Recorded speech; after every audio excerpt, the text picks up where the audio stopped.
Hi guys, welcome back to my channel, and in today's video I'm going to be showing you guys another brow wax and tint. This is very old. When I say very old, this video is easily from February or March, don't remember, but we're going to get straight into it. I'm taking the Benefit Brow Contour Pen. I get so many questions about this. It's a 4-in-1 gel kind of pen. It's basically like a dip brow in a pen, so it glides really smoothly. I'm just outlining her brows.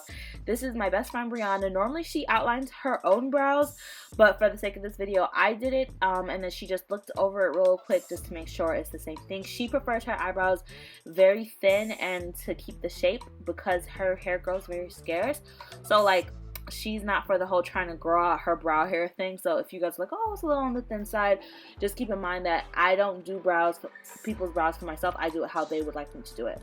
Next, I'm going to go in and I'm just going to give her a little trim. Just trimming those brow hairs so it can look nice and neat. I'm going in with the Satin Smooth Zinc Oxide Wax. And we're just going to get into the waxing the brows. I always start in the middle, then I go to the left brow, and then I end it off with the right brow, as you guys see in all my videos. And yeah, we're just going to do the normal wax, get as close to the line as possible. If you guys have seen my wax content, which so many of my new subscribers are from my wax content, thank you for 1,700 subscribers. You guys already know the deal by now, so I don't want to bore you guys. So time to cue the music, and I'll come back for the tint process.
I always get so many questions about what this is. This is wax oil from Satin Smooth. This is to get rid of any extra wax residue. Next, I'm going to go in with aloe vera to soothe her skin. She has very sensitive skin, which is why you guys see all that redness. So yeah, the next step, the green stuff, is literally just aloe vera from Satin Smooth, and that soothes the skin. I leave that on for a little bit just so her skin can calm down. Next, I'm going in with concealer. I always like to start off with concealer or just something way lighter than my client's skin tone to leave a trace for where I don't want the tint to go. When you're tinting, you really want to be sure about where you're going to place this tint, because tint does stay on the skin, which is the whole point. It stains the skin to give an appearance of fuller brows, the skin, and the hair.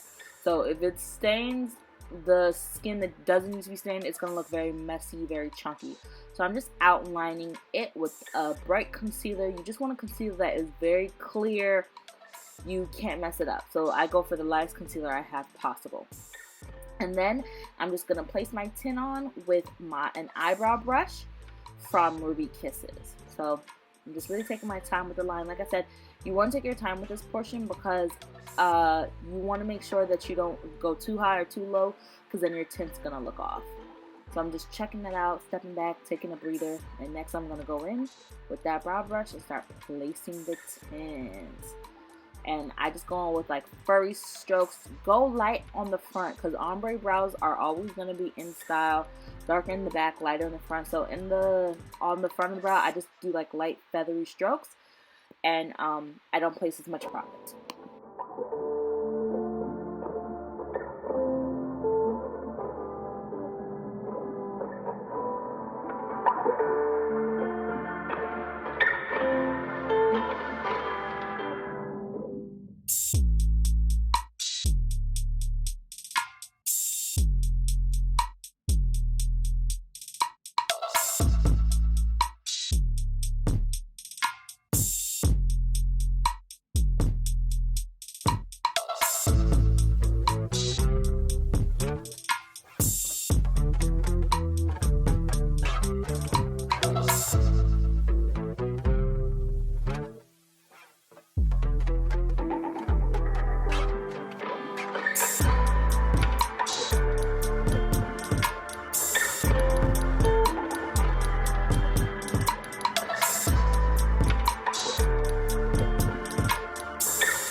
There's me in the background. So after letting the brows develop for about 5 to 10 minutes, the longer you let it develop, the longer it will stay. I'm just wiping the brow off with water, which is actually what you saw me go collect. As you guys can see, it gives such a natural, nice tint. It kind of gives the appearance of microblading when your client has a thinner brow. I really love how this tint came out. I don't know why it took so long to show it to you guys, probably because I'm such a harsh critic of myself. But now looking over this content, I really like it, and she liked it too. So I hope you guys enjoyed this video. I'm not going to be talking for the rest of it. It will just be videos of her eyebrows and me tweezing and showing you guys how much I tweeze. Tweezing is very essential. Tweezerman, as you guys can see. So yes, thank you guys for watching. I will be doing a brow webinar very soon, so do not worry if you guys want an even more in-depth video.